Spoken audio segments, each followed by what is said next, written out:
MacIver Report. I'm Bill Osmulski, Content Director for the MacIver Institute. I am joined by my colleague, Mike Lucas, Chief Economist. Mike, thank you very much for being with us today. Happy to be here. It is Friday, March 27th, 2025. And we're going to run through a lot of we kind of been on hiatus for the past couple weeks. It's just been, a madhouse in Wisconsin in general. Which means that we've got a lot on our plates. We've been running all over the state trying to take care of all kinds of different stories and events and things. So glad to be back. Glad that you're with us. We're going to start right off with the mental health crisis facing Wisconsin. This is from a newspaper that's making the rounds. I haven't gotten my copy this year. It's called the Catholic Tribune. It's a newspaper, one of those newspapers that only comes out during election time. It drives the bishops crazy because they call themselves Catholic. And in the past, the bishops have always said, oh, you can't call yourselves Catholic or else the government might come after our tax status. So far, I haven't seen any complaints this year because the real risk to the Catholic Church's tax status would probably be their affiliation with Catholic Charities, which is an NGO that's been, committing all kinds of crimes. Haven't heard any, there hasn't been any distancing from that, though, so maybe Catholic Tribune will get a pass this year. But yeah, this was sent to me by one of my friends, and with just pointing out how this was, this political newspaper has done a better job covering this mental health crisis than any of the mainstream media, raising a lot more outrage about it, too, than the Catholic Church has been, which they should be, but... Anyway, so yeah, a lot of opportunity. With the Supreme Court case going on right now, just the nuts are just running amok. We had Madison crossdressers host a fundraiser for Susan Crawford's Supreme Court campaign. We've got, and this one was just horrible. Bernie Sanders, he was touring the state and he had some, crossdresser with him too, who, sang a very vulgar song about God.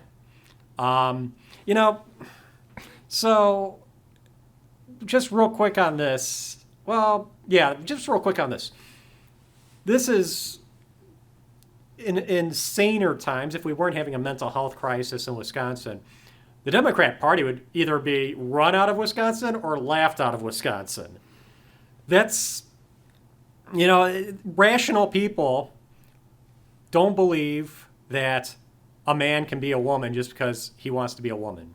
Or vice versa. There's no such thing as a trans person.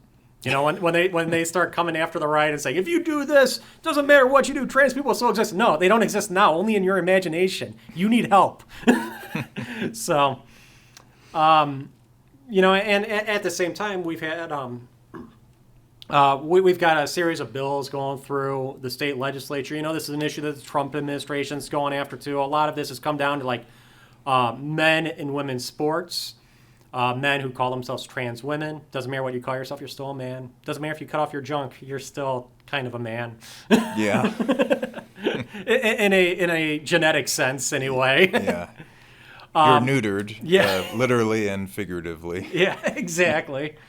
So one of the big ones has been men and women's sports. We had that situation in Illinois just a couple of weeks ago where you had middle school girls whose teachers would not let them out of the locker room and force them to be in the same locker room as some, boy who said he was a girl as he was changing. Gosh. It was just a horrible situation. Those teachers should all be, arrested, lose their pensions, the whole works. But obviously it'll never happen. But that's crazy. When I was in middle school, actually, I think it was 7th or 8th grade, can't remember which. I think it was 7th grade. We had a student who should have been a 9th grader, was held back. But it was a guy and identified as a girl.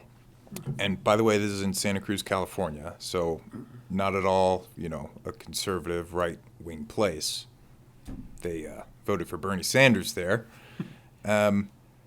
They put this person, went by the name of Sasha, in the boys' locker room. Oh. Because they understood this is a boy. Wow. Yeah. That was 5 years ago? This was 2008, 2007, 2008. Okay. Yeah. Well, we've progressed a lot further since then. So. Yeah, we have progressed is a word for it. Well, so in Wisconsin, we've got a series of bills that have been going through public hearings. This has been great for conservatives, I think, because the left just parades out their circus and always becomes a bit entertaining. I was at this hearing. This is AB 102. It's about banning men from participating in women's athletics, and here's a soundbite that I zeroed in on from a representative from Ashland. Some people think, well, the intersex population is so tiny, why would we even be talking about it? It's actually pretty significant. Estimates are that 2 to 3%, that's about the number of naturally occurring redheads in the population. This, to me, this was kind of like a great example of the problem of how Republicans make this their own, make this problem worse, because they don't know how to engage the left on this issue. They don't know how to shut these ridiculous narratives down. They don't treat this issue how it should be appropriately treated, which is it's a mental health issue, and you guys are nuts. And I am not going to play make-believe with you. Yeah. But what happens is Republicans, particularly, will accept the premise that trans people exist. And once you've accepted that fabrication, you're on their playing field. They've got home field advantage. You're playing by their rules, which their rules are they never lose. And then you got to put up with these ridiculous arguments. Republicans need to learn how to fight back. And a lot of these lawmakers at this point are Gen Xers, so I'm really disappointed in my generation. It's like we've completely forgotten sarcasm. So, couple pieces of advice. So, when the left says things like, if you pass this bill, trans people will still exist. The response is they don't exist now. When they're asked questions like, if this bill passes and trans women aren't allowed in the women's locker room anymore, where will they shower? The appropriate response would be, I don't know. Where do the other 70s genders shower now? Yeah, yeah. So, a little bit of snark, a little bit of sarcasm. I'm actually working on a whole list of tips for Republicans on this. I think these bills are great. Evers will never sign them, but that's okay. Let the left just parade out their circus and let everybody know exactly where they stand on these issues, the types of people that agree with this stuff. And if you identify with, demon drag people, you might have some of your own issues to deal with, but normal people aren't going to say, "Oh, that's great, yeah, let that guy into my kid's preschool." Yeah. So, yeah, keep letting the left kind of like showcase, reveal who they are about this stuff. Yeah. It's really interesting that the left is choosing this hill to die on, given that we have pretty good surveys now about where Americans stand on trans people. Playing in, girl sports or men's sports or whatever it is. And it's overwhelmingly, regardless of political affiliation, against, trans men or whatever it works. Born men who are pretending to be women playing in women's sports, whatever that is. Is that a trans man or a trans woman? I have no idea. I've stopped even using those terms. It's just men and women. Yeah. Anyway, but it's like 70-80%. Yeah. 70-80% say no, we're against this, and yet the left is saying we're going to fight this till the very end. Well, you're going to lose in the end. Well, they only lose if Republicans continue to be as inept on this issue as they are. If you are not willing to ridicule somebody who is going to publicly take this position, if you're going to try to be polite and meet them on the same even ground and all that, yeah, you're going to lose. You have to be pointing out continuously how ridiculous this position is and how unwell these people are mentally. And that if you're willing to entertain I'm not going to be willing to entertain this because that is, damaging for everybody else. That is not reality. I don't play along with delusions. So you got to keep them in that corner and keep them stuck there. And like you said, the left is willing to die on this hill. Everyone thought that they'd start to back down after, after the Trump victory and, these surveys. But no, they are doubling down. And if Republicans get tough and they be adults on this and they, refuse to play along, I think, then the left is really going to start, taking some damage over this. Yeah, the 2 to 3% estimate's ridiculous as well, just on its face. Yeah. And it's like, what would they say? So here was my first thought. Okay, if that's true, how come when I'm walking, about the town or throughout the square here, how come I pass a redhead every day, but I don't pass a trans person? Like, is Madison not a good sample for transgender people? Or are very unusually, do these trans people not even look trans? Because all of the people who come out as trans look like you're somewhere in between, right? Like it almost is like a third gender because you're neither man nor woman. Like no one's committing. Yeah. They're just in this weird limbo of indeterminacy where you have no idea what they are. All right. So in the best case, you have no idea what they are. Right? But most of them, it's like, yeah, you're a man, pretending to be a chick. Be careful, Mike, because you're playing into one of their traps, which is, see, you can't even tell the difference. Well, I know that's my first thought, which is that these people are, something else you can't even tell. It's like, okay. But they would also say that, oh gosh, where was I going with this? Mm-hmm.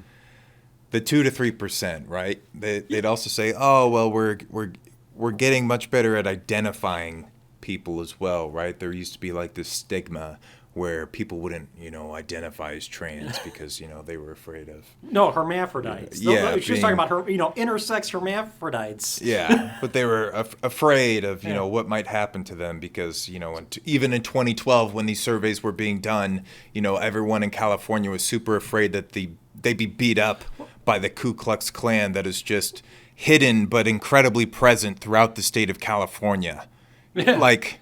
It doesn't make any sense. Well, it doesn't make any sense. Well, and the rational conclusion is that people are being indoctrinated into believing that they are what they are not. Yeah. Because this is rife throughout the schools and higher education, all of this stuff. Oh yeah. So and why have the number of people who identify as gay or bisexual? Why is that skyrocketed at the exact same time that the number of people identifying as trans is skyrocketed? Like, did we have more gay genes floating around out there, or are people being abused and deluded and propagandized into believing that they are these things when they're not? Well, one of our friends was telling me the other day how she has 5 cousins, I think it was, that went to school at Madison. Yeah. None of them are straight. They're all polyamor, whatever, something. Yeah. It's ridiculous. Yeah. You know what this is? Everyone wants to be part of this minority culture, right? Because you get status. Yeah, it's you privilege. get social status. Yeah, you get privilege from it. It's exactly it. Super unfair to people who are actually gay. Super unfair. That's stolen valor. Yeah. That's what that is. Yeah, I like that. Well, and going back to that hearing, where that representative was saying there's just as many hermaphrodites in the country as redheads. That's a great example of just you just sat there and let her get away with that.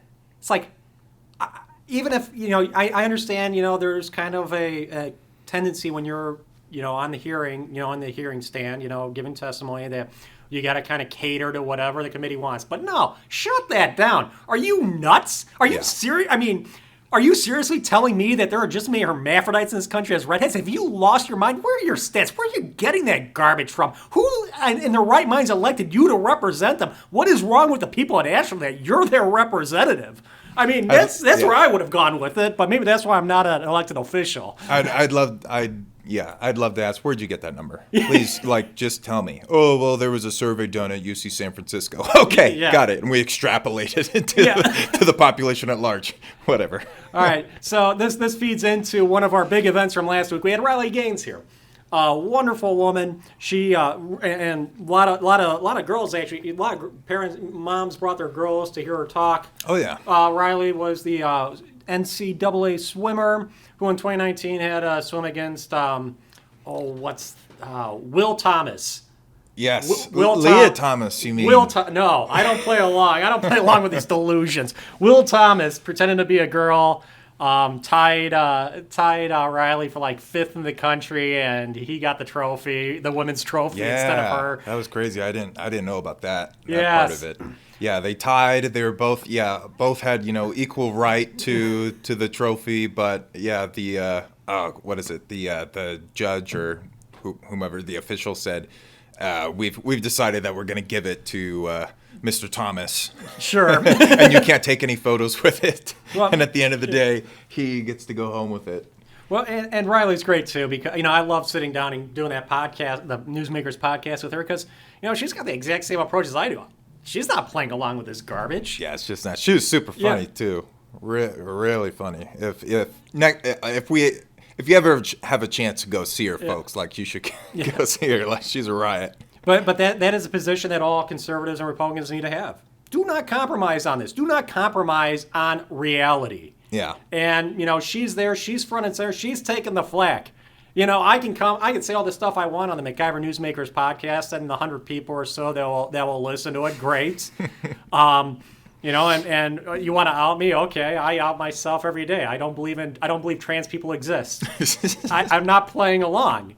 So, but Riley, she's out there. She's actually in the national spotlight, and she's the pace setter. She's the one that is staking that position that we should definitely be following her on this one. One of the things you hear about men and women's sports, trans men in women's sports, is that there's no advantage, right? They don't have an advantage over women. And it's like, okay, consider this, okay? Let's say you have two women, okay, real women, biological women, born women are women, okay?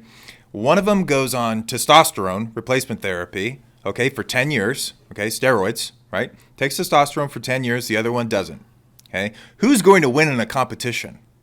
Obviously the girl on testosterone. So are we really supposed to believe that a guy, right, who identifies as a woman and competes against a real woman isn't going to have an advantage in a competition of any kind? Mm-hmm. It's ridiculous. He's had testosterone replacement therapy for his entire life. And that's supposed to be insignificant? Well, this is the left has kind of painted itself into a corner on a lot of things, and that this is one of them where a woman can do anything a man wants to do to any level they want to do, but yet you still need women's sports, and but we also want men to be able to participate in women's sports if they think they're women, and so just tons of inconsistencies that are just ripe for being exploited by conservative counterpoints. We just need build the courage to actually put up those fights. And this entire situation, we've talked about it before, makes a really compelling argument, a really compelling case for just privatizing all sports. Yeah. If you want to allow men to compete against women, go ahead and start your own sports league and say that these are the rules and this is what we're going to allow, and go ahead and see how many people sign up to join that league. Like, let's just eliminate the issue. Right? Why do we need NCAA? Why do we need, public schools managing all of our sports and our sports teams and deciding the rules from the top down instead of, consumer up, bottom up, let the parents and let the players decide? Yeah, I mean, if you're a girl, you want to play tennis against a guy or swim against a guy. First of all, that stuff, we already have that. That is optional. Right? Mm-hmm. We do have, mixed swimming events at like the high school level, for example, or middle school level, right? But it's optional. It's not compelled. And the issue here is that this is forced. This is compelled on people. Yeah, no one has a choice. Yeah. So, obviously, you're well familiar with this, the whole pipeline where, you start playing t-ball in kindergarten and you just follow the steps until you become a major league baseball all-star. Yeah, guaranteed. You just follow the steps. Yep. And, there's that traditional career path where you go from t-ball to little league to pony and then high school. Yeah, to high school baseball. Then you get drafted. So you got to American Legion baseball. So you need all those steps along the way. Don't be messing with the process. So I need my high school baseball team. I need my college baseball team, or I'll never be, a starting pitcher for the Brewers. Yeah, it's just amazing that Little League has survived. How could it possibly be, a workable institution? Yeah. So, I mean, you've got it's not run by a school. So you've got the problem where, you and I were talking about this before, just conservatives are way too attached to sports. Oh, my gosh. And because they're conservatives, they don't want anything to change. Yeah. So the NCAA has always been there, WIA has always been there, and this is the way it is. But those organizations are coming under enough controversy and pressure over recent years where it's like they're kind of trying to test that commitment that the public has to them as institutions. And maybe it's unlimited. Maybe, we've seen how well conservatives are able to stay away from professional football or, professional basketball, things like that. Even, doesn't matter what those players do, what those leagues do. I mean, we'll always come back apparently. And so maybe it is unlimited on what they can get away with. Yeah, I don't understand why anyone's watching football anymore. Like, aren't you pissed off? Like, aren't you tired? Whatever. Yeah. I don't watch football. All right, we'll keep going on this for all afternoon, but let's move on to something else. We got Governor Evers. He is just focused on lead pipes. And so we had our new analyst look into this, the governor's lead pipe record. So just briefly, this has been Governor Evers' priority for 6 years. He's been governor for 6 years. Every year, he talked about replacing all the lead pipes in the state. In fact, his first year in office was the year of safe drinking water. That's how serious he was. Him and all of his, Soviet, annual themes. Yes. So his 1 year plans. His 1 year plan. So we had the year of safe drinking water. We did not fix the problem. Just like last year, we didn't fix the year of the worker, and this is the year of the kids. And like a true Soviet, getting rid of the 1 year plans and turning them into 5 year plans. Yeah. But the Soviets, the one thing that they had was they actually were under pressure to actually make something happen. When Stalin says in 5 years nobody, you guys won't be starving anymore, he was under some pressure to kind of stop people from starving. He didn't want to keep that as a recurring political issue like Evers apparently does, because every year Evers talks about this problem and does nothing to fix it. Yeah. So some of the numbers that we dug up in 2019, when he first talked about this problem, he said how there were 176,000 lead service pipelines in the state, and it would cost $2 billion to replace them all. Yes. Okay, that's an achievable goal. Yeah. Especially when you consider that starting in 2020, Governor Evers started to just get a windfall of federal funds. Yeah. He got $9 billion in COVID relief money and stimulus money. It all went directly to him. He could spend on anything he wanted. Yeah. And add to that, the government didn't tell you how to spend it, but, they gave you some tips.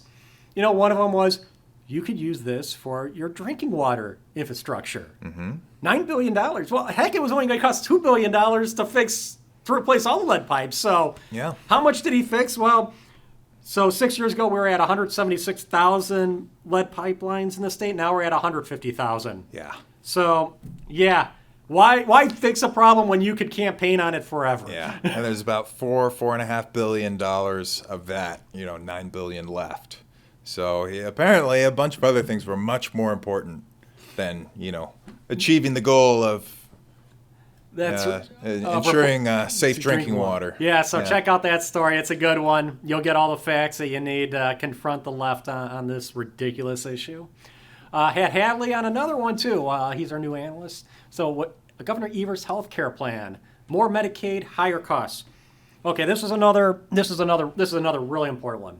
Yeah. Because part of it was, so to back up a minute, Legislative Fiscal Bureau, that is the state legislatures, that's like their accounting firm, nonpartisan, professional, the whole works. They go through the governor's budget.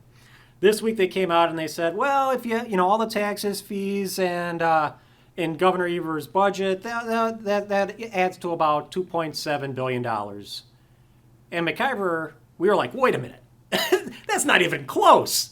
Because You missed Governor Evers' plan to increase hospital assessment fees by $3.3 billion.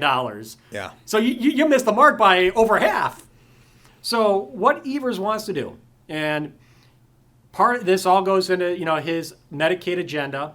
Remember, the left wants everybody on government health care. They don't want anybody Yes. not in government health care. Yeah, big time. So the problem is Medicaid, it's when somebody on Medicaid goes to a hospital, to that person, that care is free. The government reimburses the hospital for that service. So between the federal government and the state government, they will compensate hospitals for about 65% of the cost. Now, when you're running a business and too many of your customers get a 35% discount, that's going to risk putting you out of business. So the first thing you do is you shift that cost onto all your other customers. And the Wisconsin Hospitals Association has looked into this, and they said, look, the unreimbursed costs of Medicaid ends up costing other families, the average family, $1,200 more a year. The average family who's not on Medicaid, they end up paying $1,200 more a year in healthcare costs because of people on Medicaid. That's cost shifting. You can't, you don't get to wave a wand and just make hospitals eat that. Because what happens is that when hospitals do have to eat that, when they have too many patients on Medicaid, they go out of business. And that's what happened in Chippewa Falls and what happened in Eau Claire this year. So Evers has to fix this problem. He wants more people on Medicaid. But he doesn't want hospitals going out of business. So he needs to increase the reimbursement rate. His way of doing that is to increase fees on hospitals by $3.3 billion in order to give hospitals $3.3 billion. Yeah. So classic big government Democrat idea here. Yep. Again, hospitals don't pay anything that, their patients pay it. So that's going to get shifted onto everybody who's not on Medicaid. So huge tax increase. I mean, $3.3 billion. That is not... So, Evers' budget is just unworkable. And I think the real kicker with this one too is that in his proposal, he was going to exempt the largest hospitals who all pay the bulk of that tax for Medicaid, and he was going to levy the tax on all of the smallest hospitals who I think pay like $15 million a year or something in these hospital assessment fees. Yeah, that's an important part because and they would have to like increase the amount. I'm trying to find it here. They'd have to increase the amount they paid by 900-fold or something like that. No, they'd have to pay like $14 million each, where right now on average they pay like $900,000 or something. Yeah, that's like important totally context ridiculous. because when you say $3.3 billion, what are they paying now? Yeah. Well, no, they're like you said, 900 times what they're paying now. So critical access hospitals would have to cover all the entirety of the increase in these hospital assessment fees. Right now, the average critical access hospital pays $96,000 a year in fees. If this was passed, they'd have to pay $16.8 million each. Yeah, that one go bankrupt. Yeah, that's not going to have an impact on anyone's health insurance rates. All right, so that one was so check that one out. We're moving on to your analysis now, Mike. For our budget coverage, we've been going through the biggest state agencies and running through an analysis on each of them. Definitely, I encourage everybody to really check out our coverage this year. Bookmark our overview page because the budget overview story, we go through, when we write each analysis, we go through and we link those in there. So if you look, you'll see we've got a list of state agencies that if you've been checking back regularly, you'll be seeing more and more of them are getting hyperlinks. That's because we're completing the analysis on each of those agencies. And the latest one is Department of Workforce Development. So I'm not going to make you walk through the whole paper here, Mike, but we can see that Governor Evers does plan to increase state spending on DWD 3 times what we're spending now. So what do we got going on here? Okay, so this one actually made, I think, the Legislative Fiscal Bureau's list for largest GPR increase for any department. this GPR, I believe it's 144 million of this $216 million increase is for workforce innovation grants. So DWD right now, what they do is they give grants to employers and employees for training purposes and for skill development and blah, blah, blah. And, set aside and money they never assess any of this, so we have no idea if these grants have ever helped anyone get a job ever. But right.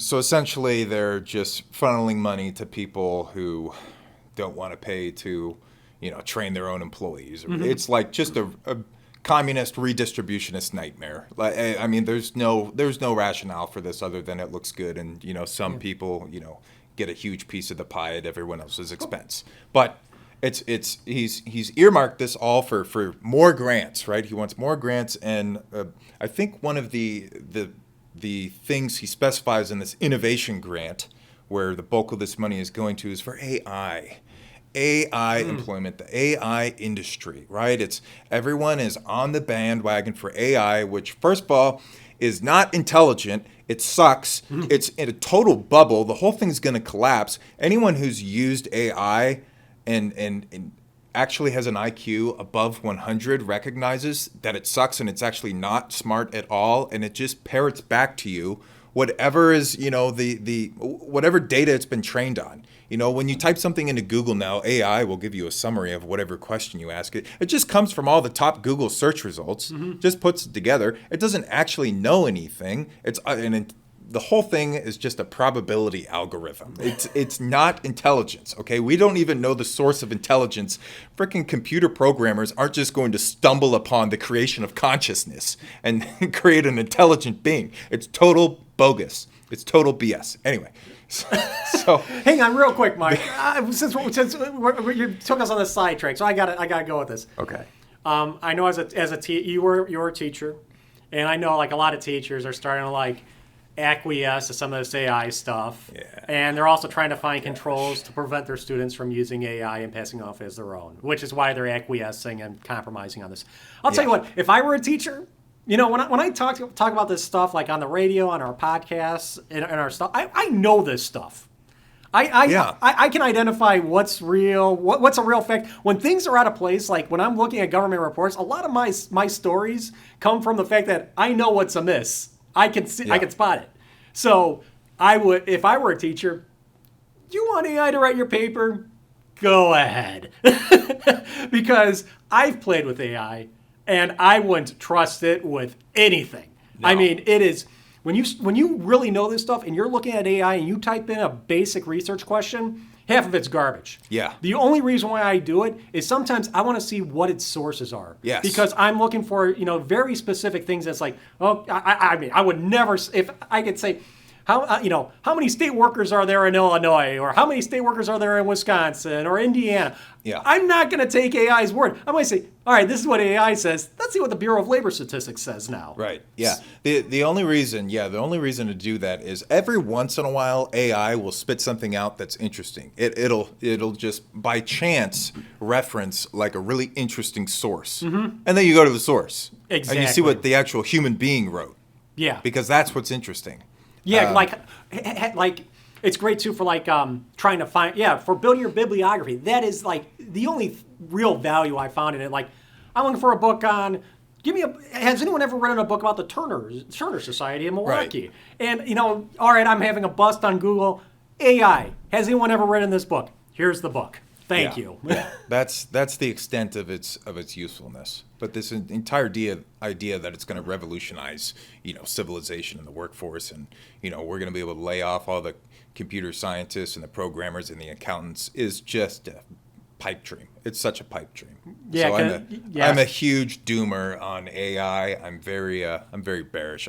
But so that's what it's going to be for. So here's the real kicker with this DWD stuff. All right. Okay. When you actually break it down and you look at how that money is spent, anywhere from 60 to 70% of the DWD's budget just goes towards overhead. So if DWD gets a $100 million grant for workforce innovation, 70% of that is going to be spent on administering the frickin' grant. Isn't that just a nightmare? That's right. So I might throw your bar graph back up here because, this is something you and I were talking about, how like UI benefits. That all comes from the feds. It all comes from the feds. But the state still spends tens of millions of dollars administering the program. Yeah. So for employers in the state, you know that you have to pay an unemployment insurance tax, right? It's called SUTA, state unemployment tax. But you get reimbursed by the feds for that. You get like up to a 90% tax credit for that. So you end up, there's a federal unemployment tax too. So blah, blah, blah. But essentially it's a federal tax. Unemployment insurance was actually in Wisconsin. Wisconsin was the first to create this program in 1932, I think. And then 1935 Social Security Act comes out, and the feds pretty much try to copy Wisconsin. And everyone's part of the federal system now. Just everyone's part of it. But it's a total mess, okay? Totally anti-free market. There is absolutely no reason for any sort of social assistance on the part of government. Sorry, that's a free market position. Government does a really crappy job of doing everything. Everything it touches turns to crap. This too. Part of freedom is taking your own risks, okay? When you have an unemployment insurance scheme like this where everyone is required to pay into it, employers have to lower the wages of their employees. That's not, let someone make the choice themselves, whether they want to, assume that risk or, maybe set aside some money like people do into a retirement fund or into an unemployment insurance fund. Here's the thing. The money goes into a giant pot in the United States Treasury. Okay? Mm-hmm. Then it gets redistributed. And for the state of Wisconsin, that money goes to a very specific bank in Wisconsin. And that bank issues debit cards to people who claim these unemployment insurance benefits, right? If you're unemployed or think you're going to be unemployed. And they get a fraction. Yeah. They charge fees on those transactions when you use those cards. This is just a... Well, you're going to get U.S. Bank after you now, Mike. This is just cronyism. Oh, yeah, you got to be careful. U.S. Bank is going to send their goons after you. They're cronies. I don't care. Big national bank. They're not going to listen to me, but they're all part of it. Well, and you talk about risk. That is pretty much any endeavor you go through in life. Risk sounds like a boring subject. That's what insurance geeks worry about. But no, you are calculating that risk internally on everything you do in life. Yeah. And about the idea of you should be hedging your own risk, right. From unemployment, and that is just hedging your own risk, and the responsibility of society is to make up the shortfall for deserving people. Yeah. Right? This is the realm of charity. Yeah. That's what that's for. Instead of the first resort is go to the government and with your hand out. But that's you've heard this before. I've heard this, plenty of times. You should have 3 months. If you lost all revenue, if you weren't getting a penny of revenue in your household income for the next 3 months, you should still be able to pay all your bills for 3 months. Yes. And that's kind of how I measure it in my mind. Like occasionally I'll tell my wife, honey, if I were to lose my job and get kicked out of if I were to lose all my jobs and the government wouldn't give me any unemployment money, this is how long we could stretch our savings for. Yeah. And that's how I think about that. That's what you're supposed to do. Yeah. So, all right. Another big thing coming up is a lot of attention on the Supreme Court, obviously, because we got a big Supreme Court race on Tuesday that will determine whether conservatives or liberals lead the court. And these are some of the issues that are coming up that have either come up to the court currently or are about to. So right now, the Wisconsin Supreme Court, they've got cases involving Evers' 400-year veto, involving administrative rules, and his ability to use a line item veto on non-fiscal bills. So let's explain some of that. The 400-year veto. The governor gets a line item veto for fiscal bills. That means the state budget. He can go through, he can cross out any word he wants. But he is not allowed to alter the intent that the legislatures had when they wrote something. He can't turn a program about something into something else. And if he can cross out numbers, but he has to replace them with a lower amount. The idea is that you can't let the governor go and unbalance a balanced budget. So the governor used to be able to do all that. The up until about 2009, there was something called the Frankenstein or the Vanna White veto, where the governor could go in and cross out individual letters and words, and by doing this, he could create entirely new words and new meaning. And so the people of Wisconsin said, "Yeah, this is absolutely insane." Passed a constitutional amendment. Governors can't do that anymore.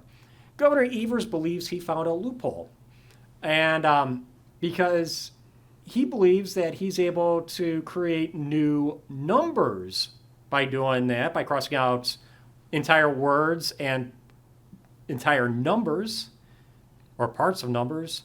And so last budget, he had a deal with the legislature where they would increase the revenue limit for school districts an additional $325 each year for the 2-year budget. Per student, and Governor Evers, so this is their agreement. Okay, this year and next year, every school can increase their revenue limit by $325 per student. Evers then stabbed them in the back and did this weird line item veto where he turned 2023 to 2024, fiscal year 24 to fiscal year 25, into 24-25. He made sure that annual increase would not go on for 2 years, but would go on for 402 years. Can he do this or not? This is up for the Supreme Court to decide right now. So, a lot of the budget is hinging on this. If the Supreme Court says, yes, the governor can do this, well, then there is no budget document you can hand the governor that he cannot completely subvert and unbalance. So that's going to be a huge showdown, depending on what the Supreme Court decides. Now, the Supreme Court's not going to decide this until after the election. Are they going to? So there's a couple scenarios. If Crawford wins, she's the liberal. Well, then, Governor Evers can do whatever he wants. Yep. So that's kind of the concern with that one, and it seems like the Supreme Court's and they could do it right now because they do have a liberal majority, but they don't want to influence the race. They don't want people to say, whoa, we don't want to, maybe we do want a conservative court. They don't want to give the voters any reason to think that right now. So they're going to wait till after the election and their majority is secured. Yeah. We've got administrative rules. This is one where the legislature, when they write laws, they always kind of leave an open door there for the bureaucrats. This is like their way of acknowledging, bureaucrats are the subject matter experts. They know better than we do. So we'll write the basic law, then they'll go in and write all the rules, regulations, and procedures to put this law into action. So the catch is those rules and regulations, those are essentially laws. So the legislature requires them, after the bureaucrats write those rules, to bring them back to the legislature, and the legislature says, yep, you met our intent, that looks good, you're good to go. Governor Evers is suing because he doesn't want the legislature to have that oversight authority. He wants his bureaucrats to be able to write whatever they want. Mm-hmm. So the Supreme Court has heard the case, and they're going to decide whether or not bureaucrats get any oversight from actual lawmakers when they write their rules and regulations. So that's going to have a huge impact on state government too.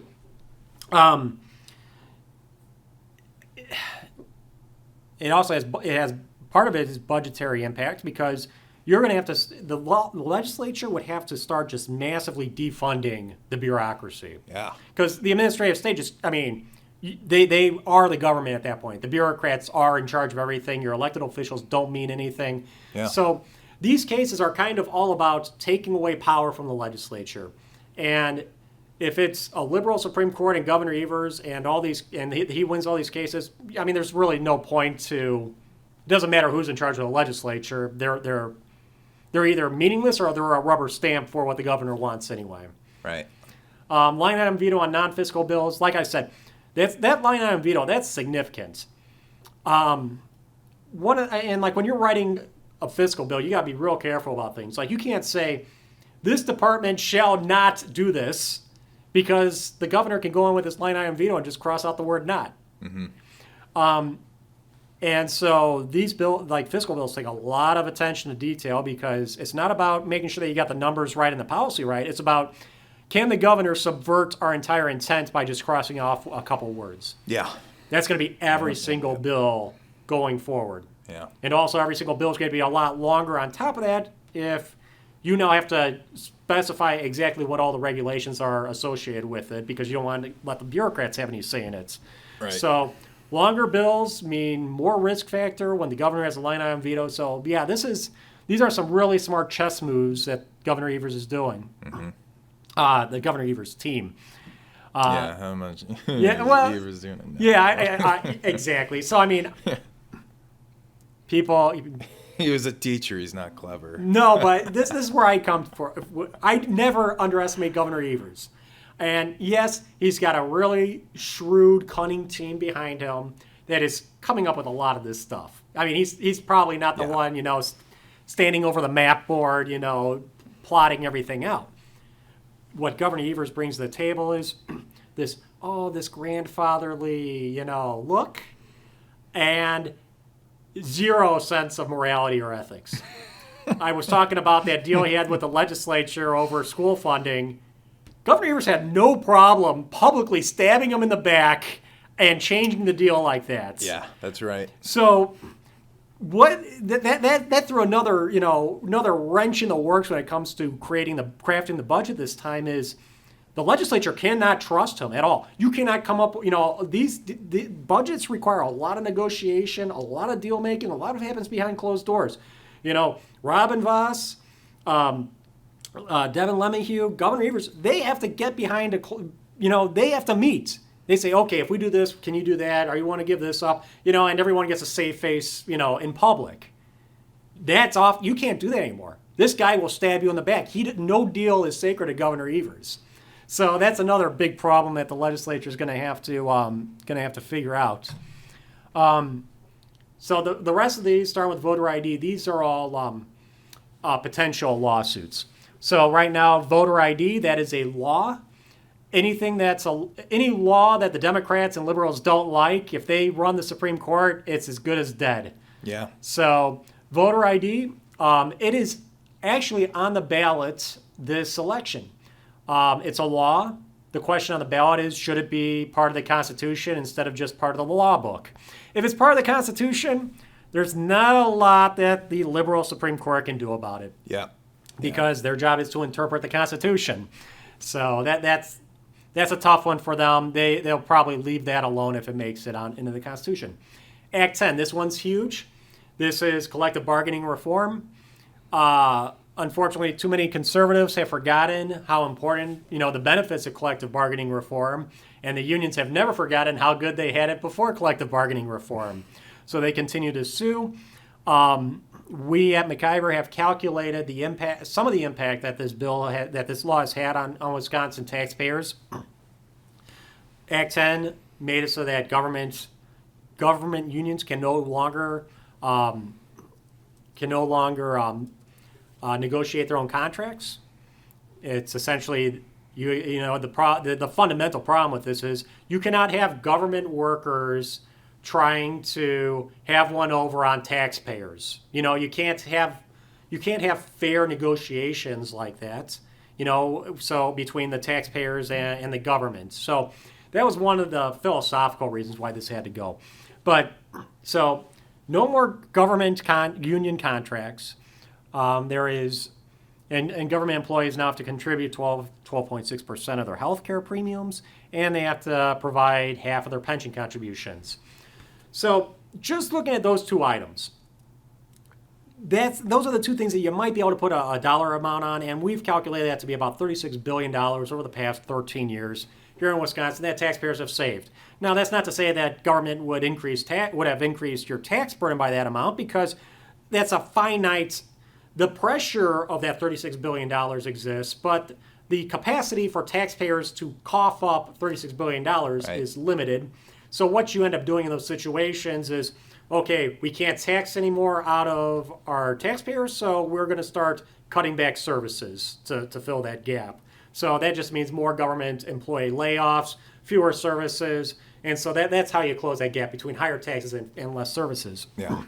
And then the union contracts themselves, that gave local governments the flexibility to make the most cost-effective solutions decisions for their operational and financial problems. Before, it was the union contracts dictated how they would solve their operational challenges, how they would solve their financial problems. And that just was squeezing these local governments to where they were cutting core services. They couldn't balance their budgets anymore. So by giving them all of a sudden that free hand, there's no way to calculate those savings. Nobody ever tried to document it. This has been 15 years ago. But the unions know that they're out a lot of money. Yeah. So they are suing. There's a lawsuit currently working its way through the court system. It will eventually hit the Supreme Court. If a liberal Supreme Court takes that case and overturns Act 10, get ready for the pain. You have no idea, Wisconsin, what is coming. So after that, we've got congressional maps. So one of the big points in this election, in this campaign, has been Susan Crawford has told big out-of-state donors that if she gets elected to the Wisconsin Supreme Court, somebody will be able to bring up a case against the congressional maps in Wisconsin, and she will make sure that those maps are redrawn in order to draw out 2 Republican lawmakers. So here's our current congressional maps in Wisconsin. We've got 2 Democrat Congress people. That's District 2, which is Madison, and District 4, which is Milwaukee. They want to redraw specifically Districts 1 and 3 to make those Democrat as well. Pardon me. Yeah. 1 and 3. Who's in 1? Who's in 3? Brian Stile is in number 1, and Derek Van Orden's in number 3. Now, personally, I mean, sure, there's probably a way they can do it, but my first thought is look at number 1. Number 1 should be a Democrat district. You've got the southern part of the city of Milwaukee in there. You've got Racine. You've got Kenosha. You've got Janesville. You've got Beloit. You've got Lake Geneva. You've got all these Democrats areas. Yeah. And yet it's still been a Republican district for 20 years. And it's been drawn more and more to benefit Democrats, even with Republicans in charge. So I don't know how you draw this thing to make it a Democrat district. You're gonna have to start gobbling up more farmland if you want to push it further west into Rock County. You know, maybe you want to get Edgerton and Evansville in there. Okay, maybe you could do that. But you're also going to gobble up a lot of, conservatives doing that too. You want to drive it up further into Milwaukee? Well, that's the south side of Milwaukee. That's Hispanic territory, and Hispanics are starting to lean more and more to the right. So that's not a guarantee either. And remember, whatever Democrats you give to District 1, you got to take from other districts. Yep. Yeah. District 3, this is an interesting one too. This is Derek Van Orden. He's got Eau Claire, University of Eau Claire. He's got La Crosse, University of La Crosse. And you'll notice that out of all the districts, this is the one that you would say, oh, that looks like it's a little gerrymandered. I'll tell you what, it was not gerrymandered for Republicans. That little, flexing arm and fist up there to the right, that is Stevens Point and the University of Wisconsin Stevens Point. This district was drawn specifically to be a safe district for the previous Congressman, Democrat Ron Kind. This is a Democrat district. And the fact that a Republican has beaten Democrats the past 2 elections on this, 3 elections, I think. Wow. Yeah. They can't get over that. And this is another one where it's like, I don't know how you draw this thing to give it a Democrat majority. And I'm sure there's a way. Don't get me wrong, but I just look at this map and it's like, this is already drawn to be a Democrat district. What are you going to do? You start pushing into District 2, well, you got to go through all these Republican areas before you start really hitting, areas where there's a lot of Democrat voters. Like, oh, you want to give Van Orden Reedsburg? Okay, let's go for it. You want to give them, you want to give them Lafayette County or Western Iowa County? Okay. wherever you go, I mean, I don't see how you turn this into a more Democratic district. Like I said, I'm sure there's a way, but it's a reach. And, just so you can see what a real gerrymandered state looks like, you got to look at Illinois. You got all these S-shaped districts. You got these weird tentacles just stretching from city to city. You got the city of Chicago itself. I mean, look at those districts, and that's just, service to other Democrats. So, I love the one, too, that, what district is that? The one that gets Rockford. Because when I was, during the presidential election, I live in Rock County. I'm like, okay, of course, Rock County went for Harris. Yeah. And, I started looking at the areas around us. Oh, well, okay, we spend a decent amount of time in Rockford, and it's okay. Let's see how bad Trump got beat in Winnebago County. Trump won Winnebago County with Rockford in there. So all right. Yeah. Right. So that was my surprise of that election. Okay. Since we're talking about elections, wait, I got to back up real quick before we move on. Going back to the Supreme Court cases, the other one that is going to come up is if the liberals take over the Supreme Court or win the Supreme Court this election. Things like prevailing wage, right to work, I mean, they're just going to start going off their list of everything that the state legislature did over the past 15 years that they don't like. Yeah. Prevailing wage just ties into your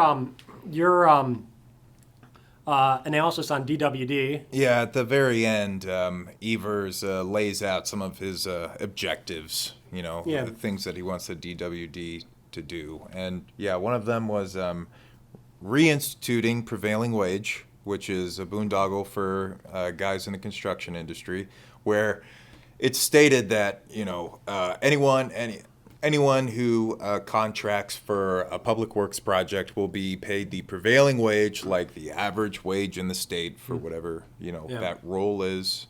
But what it turns out to be is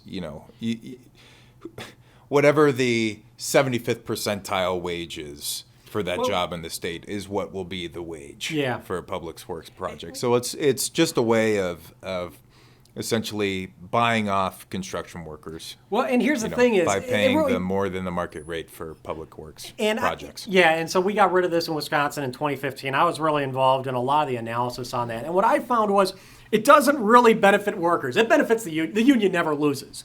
But for workers, the way that formula is calculated out, it is a moving target, and it swings wildly. Like I was finding one profession, I can't remember what it was at this right now, but 10 years ago. But you and I were watching the video recently, and it was like 1 year the cost for the going wage for this trade was $12 an hour, and the next year it was $40 an hour, and then the next year it was $20 an hour. So nobody wants to be in a job where your income is that swings sporadic. Unpredictable, swings that wildly. I mean, that would be awful. Yeah. So this is another one of those situations where, it's great for the unions, not so great for the workers. Yeah. And then the other one in there was right to work, and then he also wanted to establish like a task force or something to determine whether minimum wage was, high enough, which really means they want to try and jack up the minimum wage, which does not matter, by the way. The minimum wage is totally irrelevant. The only real minimum wage is zero, okay? If you're not worth whatever the law says the minimum wage is, then you don't get a job. Well, that's great then, because then you go on government benefits, and the left always wins. That too, yeah. So. All right, moving on. Referendums. This is a huge issue. This is always a big issue. What's going on right now is we're starting to see municipal referendums. So I've spent a lot of time on talk radio going through this. You can find stories. This story on the ballot, city and village referendums on our website. Check that out. I break down the Village of Oregon's referendum where they want an extra $2 million a year from taxpayers, and Brookfield, they want another $6 million.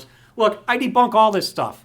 Every time a local government is asking you to pass a referendum, they're lying. They're lying about something. Either they're incompetence or they're just completely making up numbers, making up facts, leading you to, we're broke. Every time they say they're broke, and I look at a local government's books, They aren't broke. They just want more money. So Yeah. strongly encourage you to check out this article for these two. School referendums, look, we try to hit these school referendums a lot. We do what we can. We hit the ones, we hit them as we can. But, there's 100 of these things every single election. We got 94 of them this election. $3.4 billion price tag, which, that price tag, that's just a way to describe it because the way these things actually play out, it's going to be, the number is actually infinite when you talk about the total impact of these referendums because a lot of them are recurring, which means we want to raise your taxes by this amount forever. Yes. Yeah. And then others will say, well, we just want to increase your taxes we want another $100 million out of you guys just for the next 5 years. So that gets counted as $100 million. Yeah. And then you've got your debt service where we want to take out a $40 million mortgage to build a new school. That gets counted as $40 million. So the real number is far higher than $3.4 billion when you talk about impact. That's just a convenient way to describe it. So, like I said, we try to hit these things as we can. We also have resources on our website to help you do your own math, do your own fact checking. We walk you through it step by step. It gives you great ammunition for fighting these referendums in your districts and for confronting your school board. One is on the ballot, how to fact check your school district, and the other is what school districts don't want you to know about the referendums. All right, Mike, I've been talking a lot. I'll say two things. So I was looking at my school district's going to referendum. Burlington area school district. So, I got a bunch of stuff in the mail, looked at the whole thing, tried to fact check everything that they claim. You can't fact check most of it because there's no data available on it. They only have their current budget online. You can't even look at previous budgets of theirs. So you have to end up, sorting through the DPI database and blah, blah, blah, all this stuff. But just as an example, so Burlington area school district, they're asking for about $4 million or something like that. It's a one-time referendum. It's not a recurring one. It's not a permanent increase. And what they're saying is that they're running out of money. Not true. They have about $6 million in the bank, $6 million just sitting there in their fund. And one of the things they say in the material they sent, they said home values have nearly doubled since 2014, yet school taxes have increased less than 17%. Okay, totally irrelevant how much your home price has gone up. Price inflation is just through the frickin' roof. People's incomes haven't doubled. You can't raise taxes by the amount that they're asking for because real wages in this country have fallen 2 to 4% on average for everyone in the private sector since 2022 or since 2020. So you don't get that money. Also, the other thing that they're asking for, because I looked at their expenditures and their revenues, their expenditures, going back to 2014. I found this on the DPI's website. From 2014, from the beginning of the 2014 school year up through the end of the 2022-23 school year, their revenue has increased 35.6%. Inflation has increased 32.3%. So they're ahead from of the 2014 game. to now. That doesn't even include the last 2 years of their budget because they don't put their budgets out there. All right. So they're already ahead on price inflation, even before we account for the last 2 years worth of revenue increases for them. They get $17,212 per student, and they're saying they have no money. All right, How does it feel? How does it feel to not have all the money you want? Welcome to the club. I'm going to lose my thought here. So I want to walk through some of these tricks that, that you're bringing up too. So like these big themes. One is they'll only give you a poor part of the picture. Yeah. They never want you to see the whole picture. They just want you to see one little part where they might be underperforming in order to build the case that you need to give us all this more money. 2, yours is a non-recurring referendum. How much is it come out for like 5 years? How much for 5 years or? Like per household? No, I mean, what was the total ask? Oh, total ask like $4 million something. $4 million over how many years? Over 2 or 4, I can't remember. Okay. So let's just say it's $4 million over 4 years, $1 million a year. What's going to happen in 4 years is taxes are about ready to drop because, their revenue is going to drop $1 million a year and taxes are going to drop.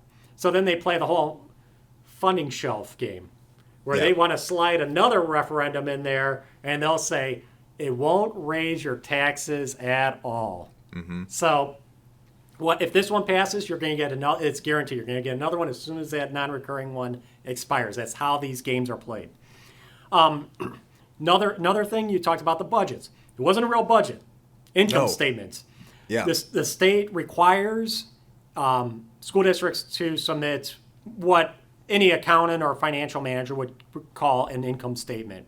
Just main sources of revenue, how are you distributing it among 3 spending categories, how much money you got in the bank. That is it. It is not a document. Like when we say budget, anyone that's ever been involved in an organization saying, okay, this is the amount you budget, and every month you check that document to see, okay, this is how much we budgeted for the year. Here's how much we should have spent this at this point in the year. This is how much we did spend. That's budgeting. That's, keeping track of your finances and knowing, where your money's going. They don't do that. They've got an income statement. It's like you looking at your tax return and saying that's your budget. It doesn't tell you anything. Yeah. So they don't have budgets, which means they are completely irresponsible when it comes to managing their finances for the district. Yes. DPI does require them to fill out these special spreadsheets where they have to document all of their expenses, all their revenues. The form is unusable. Mike and I have spent a lot of time, working through database software to take these individual lines and actually convert them into documents that would at least resemble budgets. Because the problem is everything's on one line.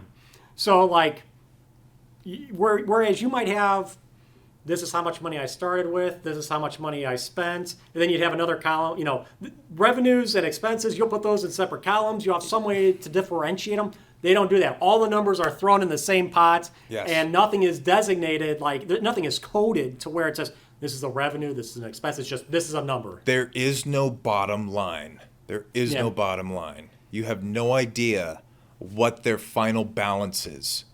No idea. It's just raw data. It's criminal. Yeah. It means nothing. It means absolutely nothing. Yeah, so in other words, when a district is running over budget, first of all, they don't know they're running over budget. And secondly, they have no idea where they're running over budget, even if they did know they were running over budget. Yeah. So you've got that problem there. We've noticed high overhead. I mean, when it comes to actually, how much are we actually spending per student? How much, it's the amount of money that is going to teachers and classroom material is minuscule compared to the total cost of what these operations are costing us as taxpayers. Yeah, even talking about staff, employees in these school districts. My school district said that none of our staff got raises last year. As someone who was a teacher, staff does not mean teachers. Staff is everyone who's not faculty. That's groundskeepers, that's admin and blah, blah, blah. Everyone who has no teaching duties. And they're saying staff didn't get a raise last year. First of all, faculty raises are guaranteed. It's part of the school district's pay schedule. If you're a first-year teacher, you get $47,000 whatever dollars. If you're second year, you get $52,000 whatever it is. And yet, even if faculty, teachers did not get raises, we do have their wage data. DPI has information on the compensation for every single employee in every single school district. Here's average total compensation for teachers and administrators in the Burlington Area School District. Administrators, total compensation, that's salary and benefits, $132,947. Oh, wow. Here is average compensation for regular education teachers, not special ed, $100,718. Average salary from that is $73,386. Would you like to know what the median income is in Wisconsin? It ain't 73,000. So- The teachers are well paid all throughout the state. Yeah, so this is a great. This Even local yeah. median household income. This is better than median household income in Burlington, folks. So this is an enduring narrative, and this is kind of the unions were very successful in establishing this narrative. Any teacher you talk to, I'm poor, I'm underpaid. They have no idea what other people make, you know, what normal people make. Teachers are incredibly well paid, well compensated, but you'll never meet a teacher that acknowledges that. Yeah. And herein lies another, huge disadvantage in ever trying to defeat a school referendum, especially in a place like Burlington. Yeah. You're the school district, and everyone that works for the school district thinks they're underpaid, and they're all being told if the referendum passes, they'll get a raise. That school district is, in most places, the largest employer in town. Yes. So you've got everybody that works for that school district, and all their family members are going to vote for that referendum. So that is the that is the deficit that you got to overcome on all these right out of the gate. Yeah, big time.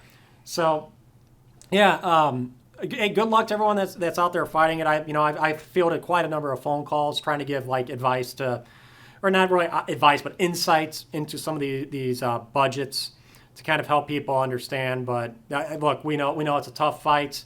We know that the schools are very powerful. They've got a lot of emotional appeal, and they have a lot of stakeholders. So a lot of people have a lot to gain by these referendums, and that, unfortunately, everybody that's not a stakeholder, we end up with the bill. Mm-hmm. So we've had a long podcast this week. I guess we had 2 weeks worth of material, so we had to we make didn't even do 2 weeks worth of material. and make up for lost time. Yeah. But thank you everyone for hanging with us. This has been the MacIver report for March 28th. It's the 8th. I had the wrong date on there at the beginning. What is it? I think it's the 20. I think you had it right. 28th. Okay. Yeah, It is. 28th. Okay, so MacIver report for March 28th. Thank you very much for being with us. We'll see you next time. I'm Bill Osmulski, Content Director, and I was joined by Mike Lucas. See you next time.